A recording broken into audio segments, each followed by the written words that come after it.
Bismillahirrahmanirrahim. Assalamualaikum warahmatullahi wabarakatuh.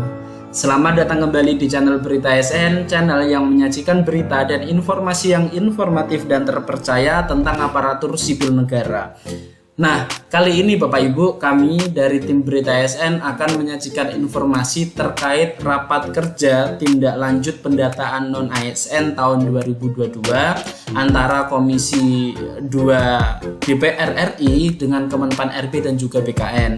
Sebelum menyaksikan informasinya, monggo buat Bapak Ibu dapat melakukan like, kemudian komen jika ada yang ditanyakan, nanti kita bisa discuss bareng di kolom komentar. Dan juga yang belum melakukan subscribe channel Berita SN dapat melakukan subscribe channel ini agar tidak ketinggalan informasi dan berita yang akan kami sajikan. Untuk mempersingkat waktu, marilah kita tonton video berikut ini.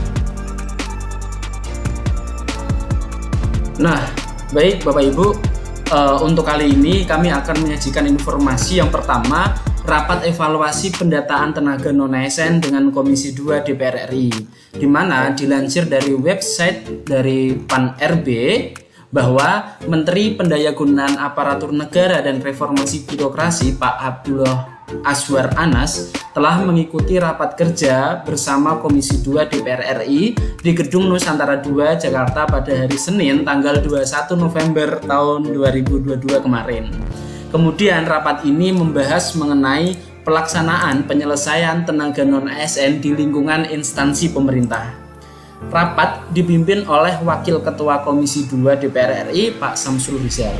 Dalam rapat tersebut, Menteri Anas memaparkan terkait pendataan dan penyelesaian tenaga non-ASN yang sudah dilakukan pemerintah. Sementara itu, dari PLT Kepala BKN Pak Bima Heriawisana itu juga menyampaikan terkait rekapitulasi dari pendataan tenaga non-ASN yang telah dilakukan. Hadir pada rapat tersebut dari Kementerian PAN RB yaitu Sekretaris Kementerian PAN RB Ibu Rini Widiantini, kemudian Deputi Bidang Reformasi Birokrasi Akuntabilitas Aparatur dan Pengawasan Pak Erwan Agus Purwanto, kemudian Deputi Bidang Kelembagaan dan Tata Laksana Ibu Nani Murwati, Deputi Bidang SDM Aparatur Pak Alex Deni, kemudian ada Deputi Bidang Pelayanan Publik Ibu Diah Natalisa, Staf Ahli Bidang Politik dan Hukum Pak Muhammad Imanuddin, kemudian Staf Ahli Bidang Administrasi Negara dari Kementerian PAN RB Pak Hirman, serta pejabat pimpinan tinggi Pratama di lingkungan Kementerian PAN RB. Turut hadir juga dari Badan Kepegawaian Negara, Wakil Kepala BKN Pak Supranawa Yusuf, kemudian Sekretaris Utama BKN Ibu Imas Sukmaria, Deputi Bidang Sistem Informasi Kepegawaian Pak Suhermen, Deputi Bidang Pembinaan Manajemen Pak Hermoyo Dwi Putranto, kemudian ada Deputi Bidang Pengawasan dan Pengendalian Kepegawaian Pak Otok Kusmandaru, dan juga ada Deputi Bidang Mutasi Kepegawaian Pak Aris Windianto, dan juga serta pejabat pimpinan tinggi Pratama di lingkungan BKN.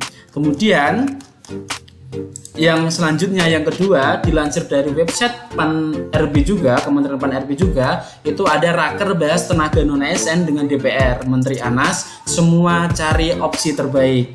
Di mana di Jakarta, dilansir dari website PAN RB di Jakarta, bahwa pemerintah itu terus mencari solusi terbaik dalam penanganan penataan tenaga non-ASN atau honorer di tanah air.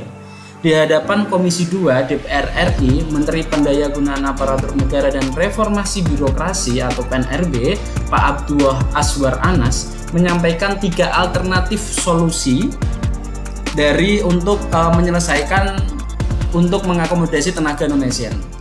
Ada 3 solusi yang ditawarkan, yaitu tenaga non-ASN diangkat seluruhnya menjadi ASN, kemudian diberhentikan seluruhnya, atau diangkat sesuai dengan skala prioritas. Urai Pak Menteri Anas dalam rapat kerja bersama Komisi 2 DPR RI di Gedung Nusantara 2 Jakarta pada hari Senin tanggal 21 November 2022 kemarin. Dalam solusi alternatif yang ditawarkan, tentu ada kelebihan dan kekurangannya yang perlu dicermati oleh seluruh pihak. Prinsipnya, pemerintah ingin pelayanan publik dan reformasi birokrasi itu berjalan secara optimal menuju birokrasi berkelas dunia, dan di sisi lain itu diupayakan agar tidak ada tenaga non-ASN yang kehilangan pekerjaan. Beber Anas, ini sangat penting sekali. Karena bisa jadi jika ada penghapusan dari seluruh tenaga non-ASN, saya rasa itu akan menimbulkan yang utama pasti kehilangan pekerjaan, sehingga tingkat pengangguran di tanah air akan meningkat. Alternatif solusi pertama, Papa Anas, tenaga non-ASN itu diangkat seluruhnya menjadi ASN. Apabila seluruh tenaga non-ASN diangkat menjadi ASN, tentu butuh kekuatan keuangan negara yang cukup besar pastinya. Soalnya ketika diangkat menjadi ASN secara keseluruhan, maka tunjangan, gaji dan lain sebagainya akan meningkat, sehingga APBN pun atau APBD harus ditambah lagi. Selain itu, tentu ada tantangan karena masih meraba-raba kualitas dan kualifikasi dari tenaga non-ASN tersebut. Ada yang sangat bagus kualitasnya dan kualifikasinya, tapi mungkin ada yang kualitasnya belum memenuhi syarat, ujarnya. Alternatif solusi kedua, tenaga non-ASN diberhentikan seluruhnya. Namun, opsi ini tentu akan berdampak terhadap kelangsungan pelayanan publik. Konsekuensinya adalah terganggunya pelayanan publik karena banyak ASN yang masa pensiunnya sudah tiba, tapi belum ada yang menggantikan di sektor-sektor pelayanan publik, terutama di sektor pendidikan dan kesehatan. Lanjutnya, yang solusi alternatif ketiga yaitu tenaga non-ASN diangkat sesuai dengan prioritas. Salah satu prioritas pemerintah saat ini adalah pada pelayanan dasar, yaitu guru dan tenaga kesehatan. Prioritas ini kita rumuskan, kemudian kita lakukan langkah-langkah afirmasi bagi tenaga non-ASN seperti pendidikan dan kesehatan.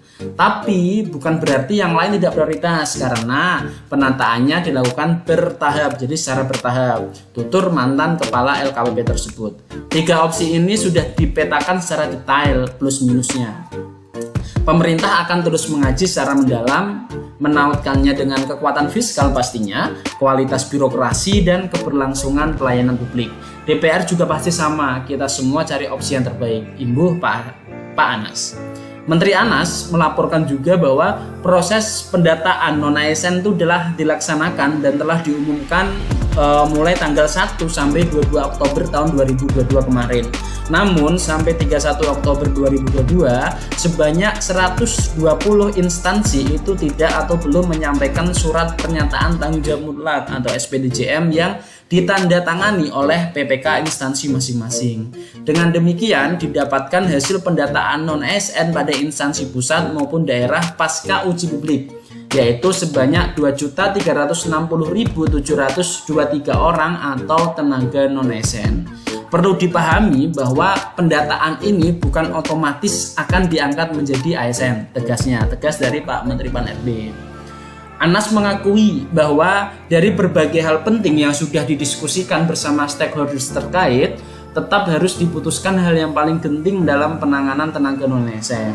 Anas menegaskan bahwa penanganan tenaga non-ASN itu bukan hanya menjadi urusan pusat, tetapi juga pemerintah daerah pastinya.